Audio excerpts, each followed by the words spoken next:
Hey everyone, I'm Becky Olson. And I'm Heather Engel. And this is Small and Simple Matters for Seminary Teachers. We are so excited to talk with you about some of the small and simple matters that are actually quite significant in the seminary classroom. For today's episode, we want to talk about the pros and cons of cell phone use. And this is a question that we have gotten from so many of our teachers. What kinds of questions are coming in, Heather? We've got a question from one of our teachers, and she says, I teach an in-person class, and I have the kids using the Gospel Library app, but sometimes I wonder if they're using other things and getting distracted from participating. Another teacher asks, should I just decide on no cell phones at all? Okay, I think we can all identify with these questions. I know when I was teaching early morning seminary, I wrestled a lot with this in my classroom, trying to figure out how to manage the cell phones. And I really wanted them to be able to have access to the scriptures that they would be studying on their own. But that comes with all the notifications with social media and whatnot. So this really does cause a dilemma in the classroom. Yeah, so do you want to dive right in? We can talk about the paper scriptures first. Yeah, let's do that. Okay, let's start off. First of all, one of the obvious benefits of using paper scriptures is that there's not going to be any distractions. You're not going to get notifications popping up while they're using their phone. Even if they're doing what they're supposed to be, they're still going to get those notifications, right? So that's a lot of where those distractions can come from. Also, there's something really special about having a physical copy of the scriptures, holding the weight of them in your hands and building that tactile relationship where they're keeping notes, and it really can become a sacred experience. I know I remember my scriptures that I had growing up, and I had a relationship with them that was really special. I want to just jump in on this particular thought, Heather, because as you've been talking about this, I'm thinking that like my mission scriptures. Okay, I love my mission scriptures, are the ones I had when I went through seminary as a youth. But I think the reason that I loved them so much was also because I had marked them a lot and they were mine. They weren't just the scriptures, they were my scriptures. And I wonder if that same type of thing can happen with digital scriptures if we're doing the same kinds of things with digital scriptures. Are we helping our youth to make those scriptures theirs through highlighting, note-taking, linking, all those types of things so that the digital scriptures become theirs?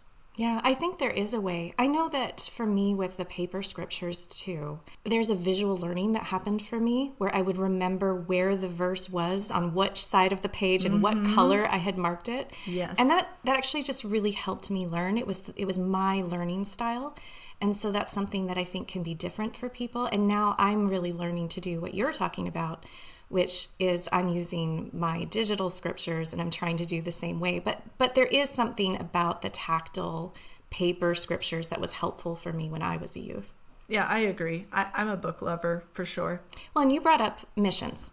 And I think that as we're preparing these youth to be able to serve in their futures, they might be called to a mission where they don't have internet access. They might not have access to their digital scriptures. And so it might be a good benefit to be able to have them be familiar with paper scriptures so that they're ready to serve wherever they're called. Yeah, that's a great point.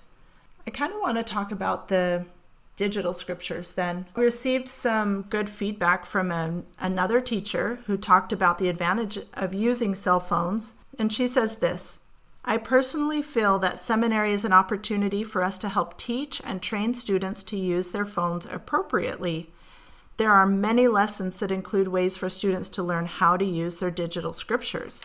When they learn and practice how to not get distracted by other apps and learn how to use their Gospel Library app to its fullest, they will have a very rich scripture study experience with their phones.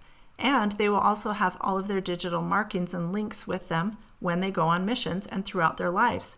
The Gospel Library app is the best way to link scriptures and general conference talks. It has topics and questions and the For the Strength of Youth guide. I would not want my students to miss out on those resources. I love this. I remember when I retired my scriptures that I had had through my teen years and through my college years because they were so beat up. And I lost so many notes and precious things that I had written into them because I wasn't going back to them regularly. But to be able to have them forever, I think is really important. And then I also really love the point here that just because there are distractions or hard things about cell phone use, it doesn't mean that we should shy away from it. Mm-hmm. We teach them to use it correctly instead of avoiding it. Yes, true. I love that. This kind of leads me to this question. Does it have to be either or? Can it be and? Can we incorporate both in our classroom? Can we use the paper scriptures sometimes when it works best for that? Can we incorporate the digital scriptures? And I'm not saying we have to necessarily like hash this out and come to a conclusion because there's no just one right way. But I think as teachers, it's important to figure out, where do I want to incorporate each? And how can I take advantage of the strengths that each of them offer? Do you remember that scene from El Dorado, that cartoon, where the two lead characters, they're like, both is good. I think I don't know that scene, but I've got to go back and watch it now. Both. I think when we make this decision, I think what's really important to remember is that not all seminary students are going to have a cell phone. We really want to be equitable in our classrooms. And so if there's situations where you have a family that they can't afford a cell phone or they've chosen not to, we don't want that to be a point of stress in our seminary classrooms. I think the key point is know these families, know these students, and really trust in this stewardship to make that decision how to use both paper scriptures to their maximum benefit as well as cell phones, and making sure that it isn't a negative experience for anybody. Yeah, I wholeheartedly agree. Thanks for bringing that up. Okay, so we're getting to the main, like the big question. If we decide to use cell phones to access the gospel library, how can I manage it so that students don't just go to social media? Like that's the big thing. We just need to know how to manage it in the classroom. So a couple of quick recommendations. If your students are sitting at tables, you can use phones flat as your classroom like policy. And if the phone is flat, then everybody can see what's happening on their screen. Oh, so screens up, phones flat. Nice. And even when they're accessing the gospel library, they can leave it flat on the table. They don't need to pick it up and hold it where they're the only one able to see it. Yeah. So just phones flat. If you don't have tables, phones by your feet. Except if you're using it. Except if you're using it, yes. So as the teacher, you might want to even make notes in your lesson notes if this would help you. But you have to give those verbal cues for them to know when they're supposed to pick it up and when they're supposed to put it down. And you can say, okay, we're going to go to Gospel Library. Pick up your phones or open Gospel Library. And then use the app as you want. And then you can say, all right, go ahead and put it by your feet. Or you can say, flip it over, whatever you decide. And I'll tell you when you'll need your phone again. Yeah, it's good classroom management. Yes. I remember one of the teachers who mentioned that she had tables and she had put tape on the tables and it was the cell phone parking spot.